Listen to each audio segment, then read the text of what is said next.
Once upon a time, deep in the heart of a forgotten forest, there lived a dragon named Zepharoth. Unlike most dragons, Zepharoth was not content to sit atop a pile of treasure or guard ancient secrets. He was consumed by madness, his once gentle heart twisted by years of isolation and bitterness. His scales, once gleaming a radiant gold, had turned to a dull, sickly green, and his fiery breath, once used to protect, now burned everything in sight. Zepharoth's fury knew no bounds. Zepharoth had not always been this way. In his youth, he was revered as the protector of the forest and the villages that bordered its edges. The villagers loved him, for he brought rain in times of drought, warmth in the coldest winters, and kept predators at bay. In return, they offered him their finest crops and honored him with festivals. The dragon was content, feeling a sense of belonging and purpose. But then a stranger came to the village, an ambitious sorcerer named Althar.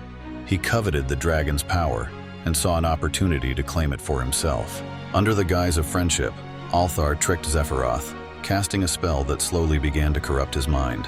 Zepharoth, unaware of the treachery, began to feel a creeping sense of doubt. He started to question the loyalty of the villagers, wondering if they truly loved him or feared him.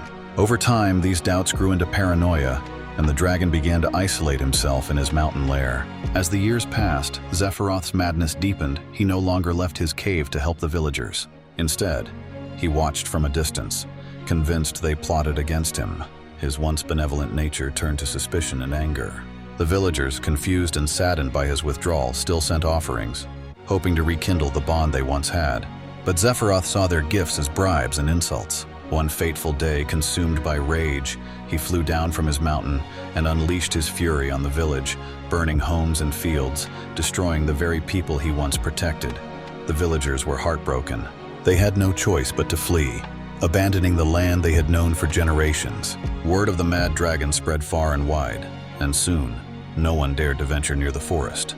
Zepharoth, now completely alone, roamed the forest in anger, setting fire to the trees and reducing his once beautiful home to ash. His mind was lost, and the dragon became nothing more than a destructive force. But not all had forgotten the dragon's true nature. One day, a young girl named Lira, who had grown up hearing stories of Zepharoth's kindness, decided to find him.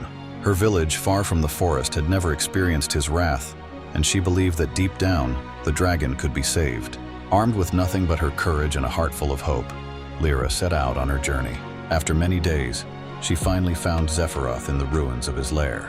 His eyes, once sharp and full of life, were now clouded with madness. Lira approached cautiously, her heart pounding, but she refused to turn back. "Zepharoth," she called softly, "I know you're still in there." The dragon turned his massive head toward her, his eyes narrowing. Fire flickered in his throat, ready to be unleashed. But something in Lira's voice, something pure and unafraid, caught his attention. She spoke of the old tales, of the dragon who had saved her ancestors, of the bond they had shared. Slowly, as her words washed over him, a flicker of recognition sparked in his mind. The haze of madness began to lift, if only for a moment. Lira reached out a trembling hand, placing it gently on Zepharoth's massive claw. "You're not alone," she whispered. "You never were." For the first time in years, Zepharoth felt something other than rage, remorse. He looked around at the devastation he had caused and felt the weight of his actions. With a mighty roar, not of anger, but of sorrow, he unleashed a final burst of flame into the sky, burning away the last remnants of his madness. Though the damage could not be undone, the dragon had been saved. And with Lira's help, Zepharoth began the long journey toward redemption. Together they vowed to restore the forest, one flame-charred tree at a time.